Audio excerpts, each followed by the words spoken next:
Hey y'all. Happy Saturday. Not normally live on Saturdays, but I was inspired. So here we are. We're going to let Instagram do her thing and let y'all know that your girl is here. This is a good one, y'all. This one came to me this morning while I was just like saying my affirmations and stuff and looking for some inspired action, and there it was. This is unhinged, unfiltered confessions of a cheater's ex-wife. So what I will be sharing here is what some of the mindset, behaviors, and actions that I took, or things that I did upon discovering my ex-husband's 7-month affair. Hey, boo.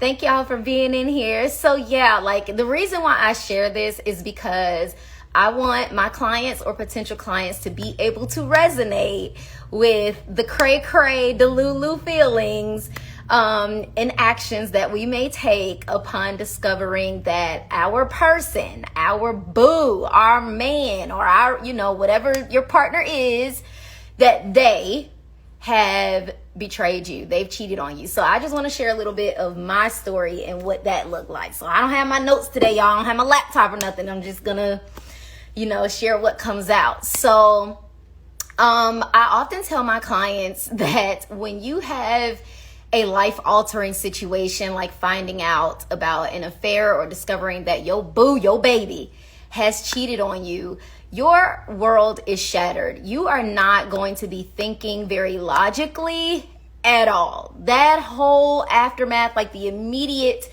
few hours, days, and weeks, sometimes months, following you finding out, you're not going to be yourself. Okay, I definitely was not. Okay, so I found out about my ex-husband affair on New Year's Eve of 2016 going into 2017.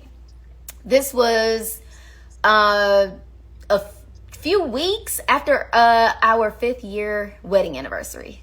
So I celebrated a 5th year wedding anniversary and found out about an affair in the same month. So my 2017, y'all, was hell, okay? Because I brought it in, unbeknownst to a lot of you, I brought it in with my world crashing. Literally my life falling apart right before my eyes. And it was not easy. And as they say, y'all, hurt people hurt people. So I'm not sharing this. I'm not ashamed of anything that I did. It sounds a little cringy as I reflect back on it now, but I'm not ashamed of it at all because I was in a state of desperation and in a state of panic. So without further ado, because I know you drooling and just waiting to hear. It's not that juicy because I just don't have, I wasn't slashing tires and nothing like that, y'all. That ain't my thing. But I did go on Facebook because I'm like, the night that I found out, I wanted to know, who is this girl? You know what I'm saying? Who is this woman? Who's this homewrecker? And so I like snatch his phone and I'm looking and I get a name. Okay. So the first thing I do at that time, I wasn't, and here's the funny part, y'all, put a pin in that. Here's the funny part. This Instagram account was created in response to finding out about that affair. I have this very Instagram account because I wanted to be on all the platforms he was on. So at that time, I was active on Facebook. Wait, did I miss how you found out? Okay, so let me back it up. So how I found out, so it was New Year's Eve, and usually, because my ex-husband has a big family, they're very family oriented, and usually for the years, all the years that we had been together, because we were together 10 years total, but we were only married for 5 years, okay? So at this point, because it took a year to get divorced, so at this point we were together like 9.5 years. And usually we would go with his family and we would spend the new year and bring in the new year with them. But this particular year, he didn't make any plans. He hadn't mentioned it. He hadn't said anything about it. But it was like, okay, cool. We had 2 small children. Maybe we gonna stay at home and chill. And me and him, after we put the kids to bed, because they were like 2 and 3 at this time, then we get to spend time together and bring in the new year, do something romantic, So he was fully dressed. Okay, now I'm in my lounging, we at home gear. And he was like fully dressed, and he seemed a little antsy, like pacing and stuff. And y'all, I know they say women's intuition, but it's got to be a thing, because for whatever reason, I asked him, I was like, what's going on? Is there somewhere else you'd rather be? And he got really, really quiet, like that awkward silence. And I remember he was sitting on the couch in the loft upstairs, and I kneeled down in front of him and I said, hey, I know that things haven't been exactly the way that we would like them. We're like that 5th year of trouble. Y'all know the energy behind the number 5. The number 5 is about change, and there was definitely a change that 5th year.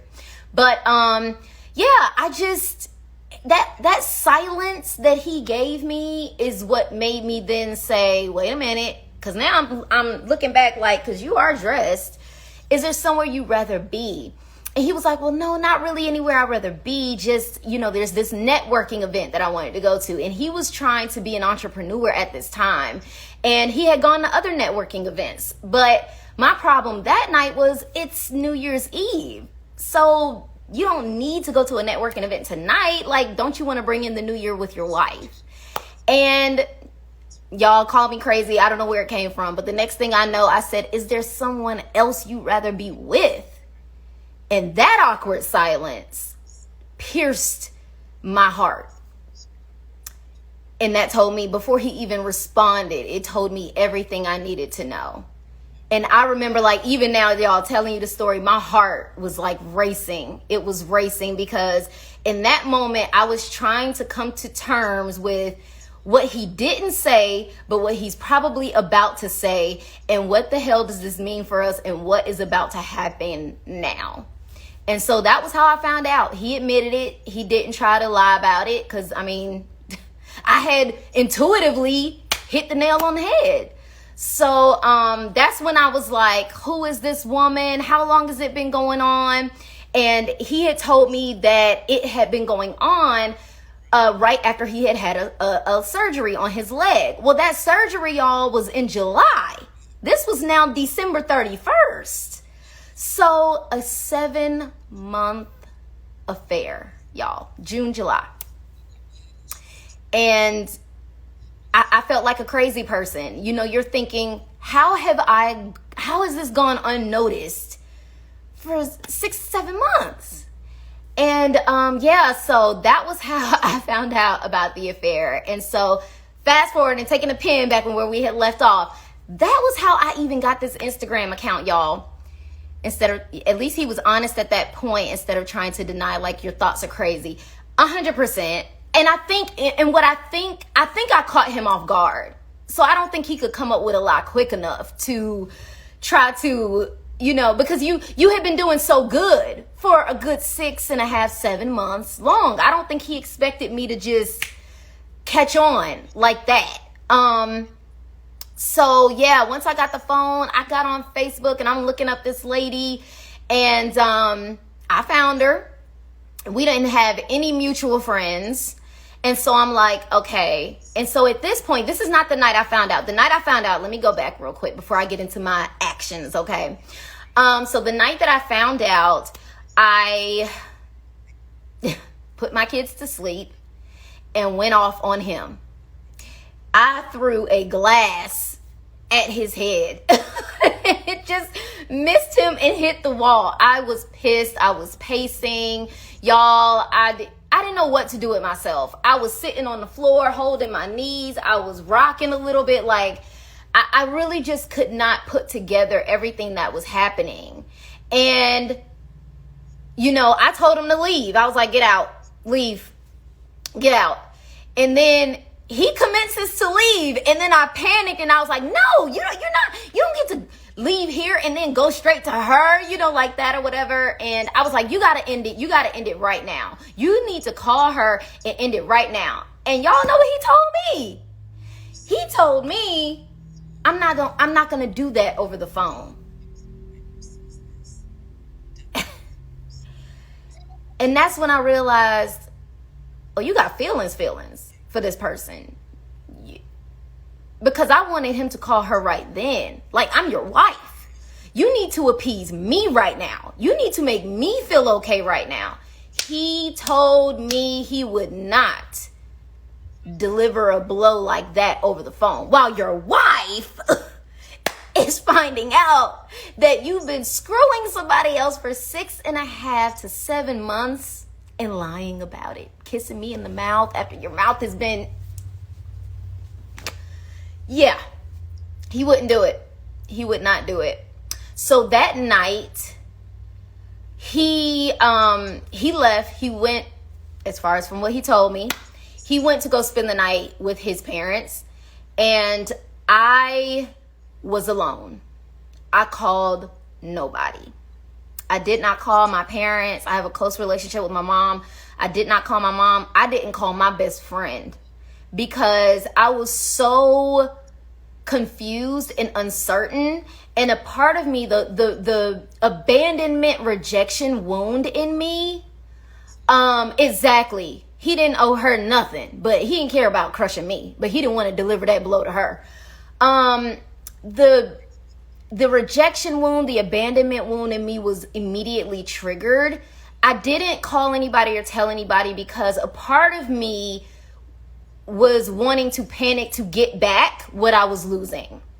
So y'all know how family are. You in love with that person, not them. So I already knew if I told my mom or if I told my family, my loved ones, my sister, if I told my best friend, they would forever look at him as an awful person. And understandably so. But if you get back together, that's going to cause family dynamic issues, okay? And this is why I told y'all in my last live about why I don't support taking back a cheater. This is why, y'all, because I've been there. I've been in those headspaces where you want them back. But it wasn't because they had something I wanted that I wanted back. It was because I have a rejection abandonment wound that's getting triggered. And that's why I wanted to try to repair something or take that person back. So, y'all, the first night of finding out about this affair, I was alone. I had my kids. They were asleep. And it was me and my thoughts. And you can only imagine the unhealthy thoughts you have when you're experiencing something like this. It was very scary. It was very lonely. I had never contemplated the S word, taking yourself out. I don't know if this platform is sensitive to that. So, but I had never contemplated that until that night. And it really helped me to understand people who do struggle with that, because it's not so much about wanting to just check out on life. It's more so about being in such an intense amount of pain.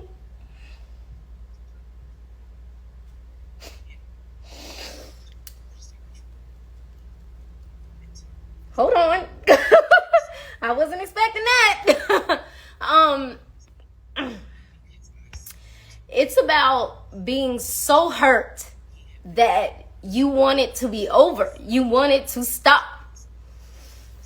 At least that's how it was for me. So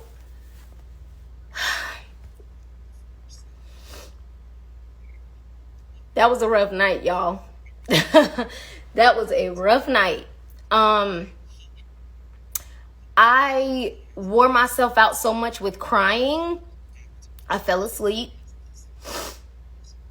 And I carried on for about 2 weeks like this with nobody knowing, because he had given me the impression and the hope that he was going to end it and that he wanted to fix things. He would give me a date and then he would push it back. And the very last time we were sitting in bed, so at this point he had come back to the house. So for 2 weeks, y'all, I've been sleeping in the bed next to this person. moving just like business as usual, moving around and operating like business as usual. And so we were sitting in bed this night that he had agreed to finally call her to end it. We were sitting in the bed watching Vampire Diaries on my tablet. And we had set a time because she was on the West Coast. So there was a time difference. And it came time, y'all. My heart was thumping the entire time. So we're watching Vampire Diaries, but I'm watching the clock, really, because it's like, okay, it's getting closer and closer. He's going to make this call. He's going to end this affair. The time comes. I paused the show and I said, hey, you ready? And y'all, I gave him time because remember, he told me basically he cared enough about her to not want to call her the night I found out. He wanted to do it in person, but she was on the West Coast at the time. So the night of the New Year, she was in town. Because she was from Atlanta. So that's why she was in town, and he was so eager to want to leave. But this is 2 weeks after the New Year now, so she's back over there. And y'all, he looked at me and he said, I ain't doing that shit. And exact words, because I never forget them. I ain't doing that shit.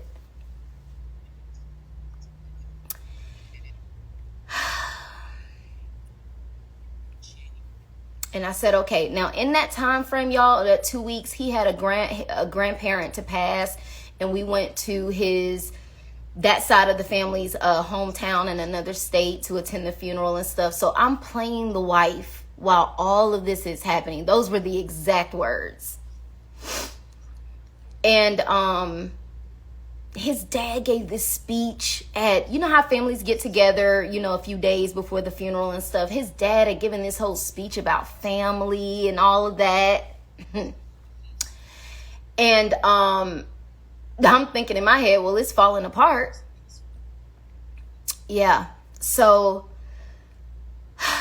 did the funeral thing. And the funeral thing happened before the date had come for him to make the call. We were back home by then. But I bring that just so that y'all know what that was like. So I was around his family. I'm having like what it really looked like to have to keep up appearances at this time. So going back to the night of him telling me he ain't doing that shit. I closed the tablet. I rolled over and I cried myself to sleep. I don't know what he did. I just cried.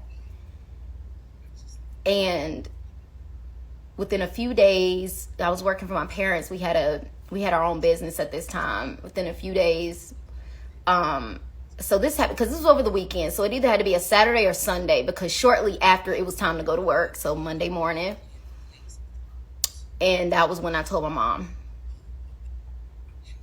And because at that point, I realized that I wasn't fighting because I was just so in love with this person. I was fighting because I had 2 small children that I didn't want to grow up in a broken home.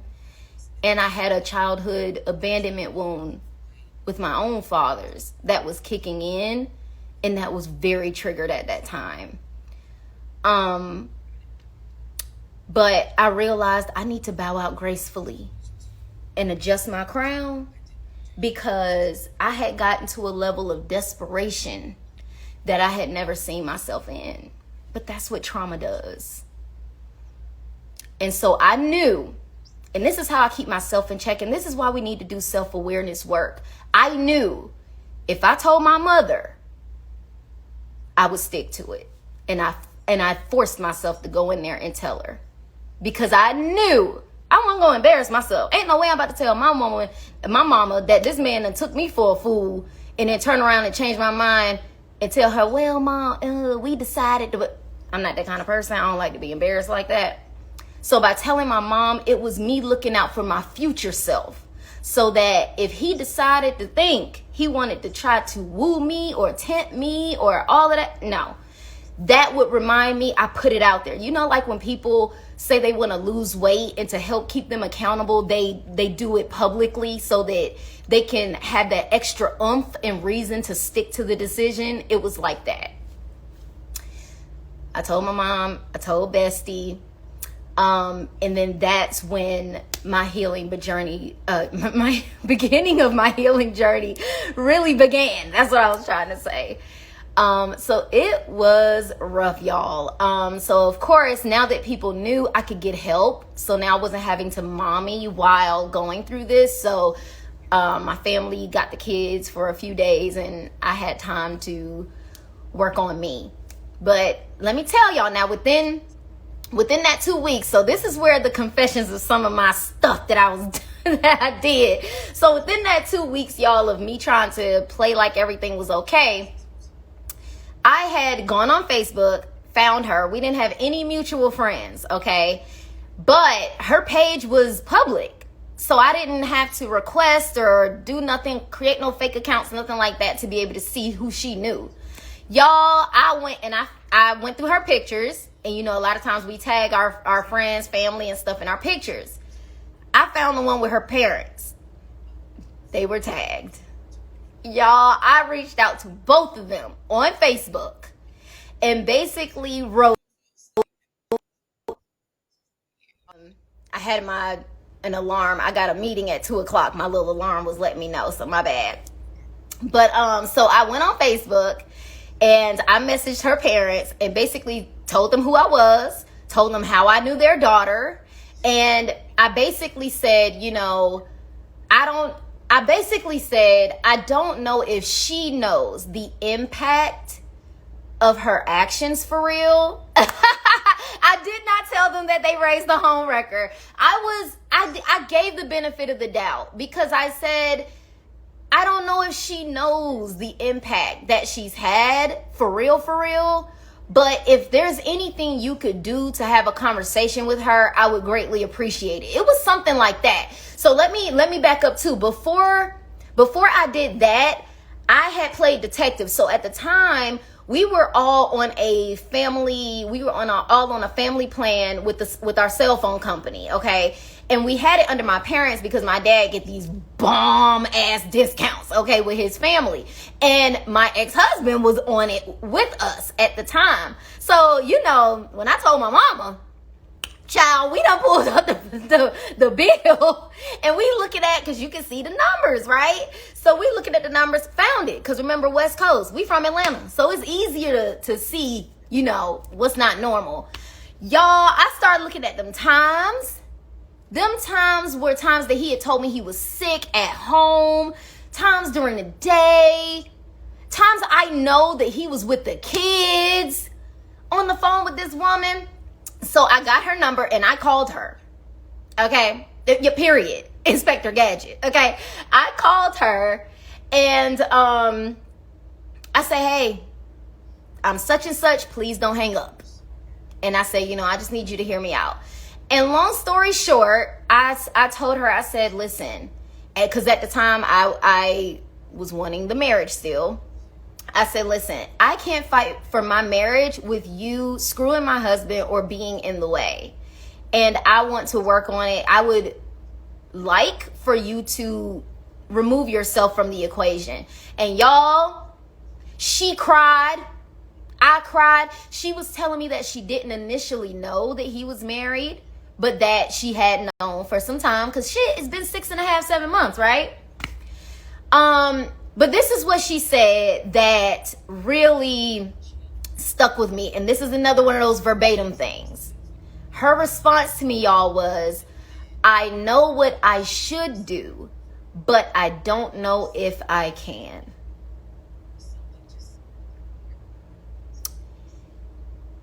And if I'm completely honest with y'all, there was a part of me that knew what she meant.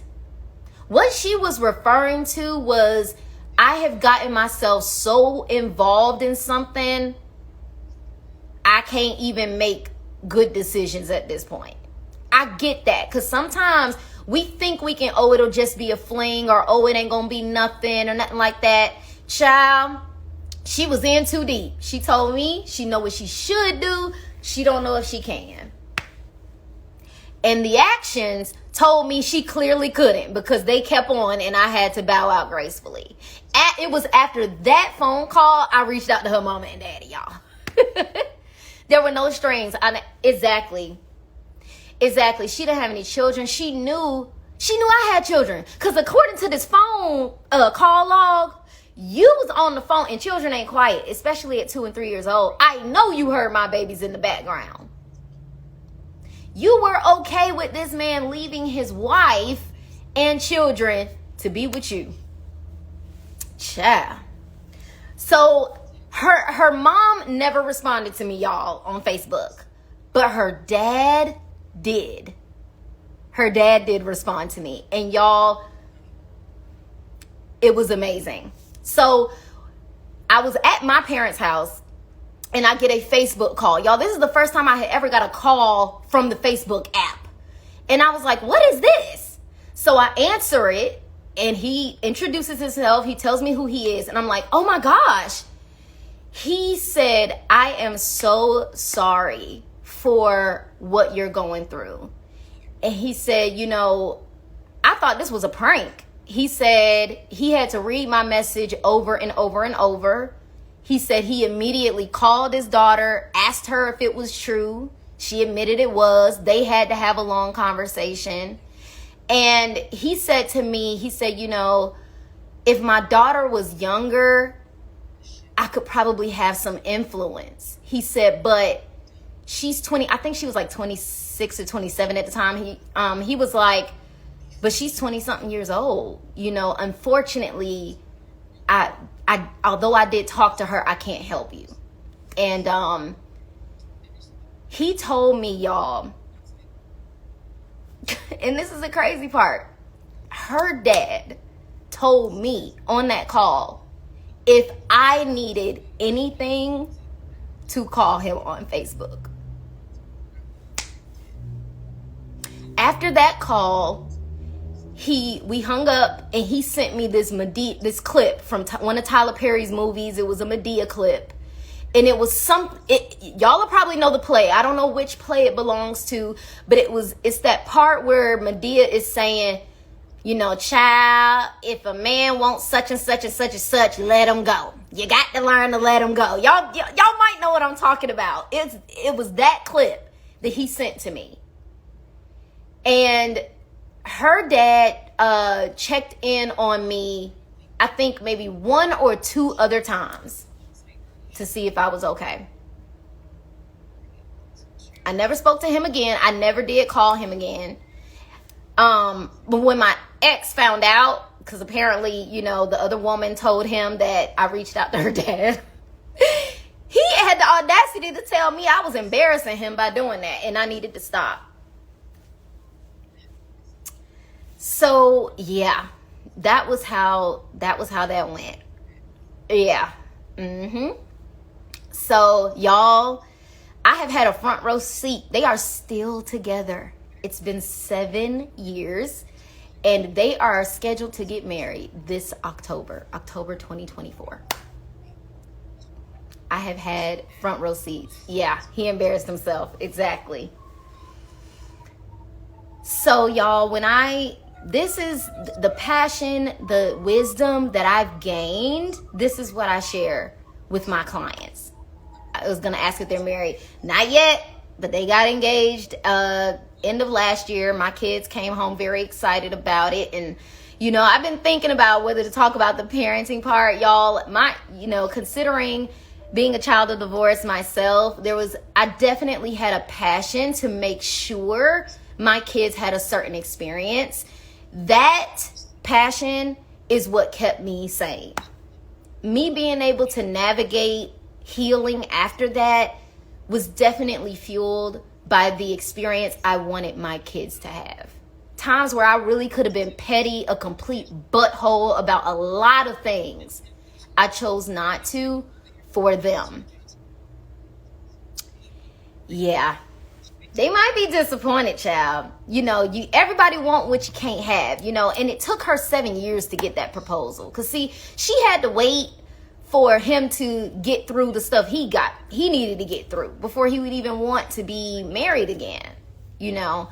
But yeah, they're scheduled to get married, y'all. And, you know, when I found out, I dealt with it. I never, pitted my kids against him or her, anything like that, because this is the adults' problems right here. It's not the kids' faults, you know. I'm not messy in that kind of way. But it's the 7th year, tables turn, and just like I had a front row seat to watch that, the way that they about to see this, they about to have front row, I'm talking VIP tickets, backstage passes, to where your girl is turning that pain into power and getting rich off of it. You feel me? I'm gassing myself up, y'all, because that's how I feel right now. I feel like, the blessing in it all is being able to use my story to help other women that has gone through what I've gone through. This is all of what y'all see behind all of the reels and the posts and the lives that I put on my page, is because I know it's other people that struggle. I know it is. And it's my turn. It's my turn, y'all. It's taken me 7 years to really heal from that. But I'm stronger, I'm wiser. And that's why I wanted to share, if y'all have done some crazy things, immediately upon discovering what your partner did, I get you. I've done some of that. They will watch in HD, okay, on the best LED screens, okay, Broadway. Big bold lights, okay? And let me make it clear, y'all, I don't say that as a ha revenge, that's what I did it for. No, I just say that as, your enemies will be your footstool. When you do things right and you just worry about you, revenge ain't my job. That's between them and they have higher power, whatever that relationship for them looks like. But I know my spirit team got my back and we've done the work. And they're like, you know what? You ready. You ready now, girl. You ready. You gonna get out here and change some lives now, girl, So I'm excited, y'all. I'm excited. Same thing is why I'm doing what I'm doing. Yes. Okay, y'all, listen. Y'all know I got my meeting I'm about to go to in about 30 minutes or so. I have this little seminar that I've been a part of, learning how to do better speaking engagements. So I'm excited, y'all. For those of you that have been following me and supporting me, I'm so grateful. Thank you so much. It's about to get big, y'all. And at the end of the day, we share our stories for us. If I don't share, then my clients, the women that can resonate with me, won't see me because I'm not talking about it. Okay?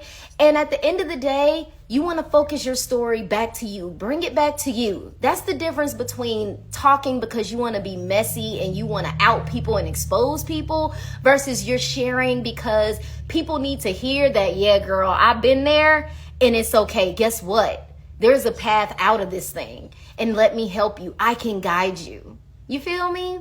You feel me? So if any of y'all are going through that right now, or you know somebody who is, there are brighter days along with those ugly days. You can binge watch some of my content. I have so much stuff on here that I try to be relatable. If there's anything that you would like me to speak on or share an experience about that I haven't, you can DM me. Conversations are always private, okay?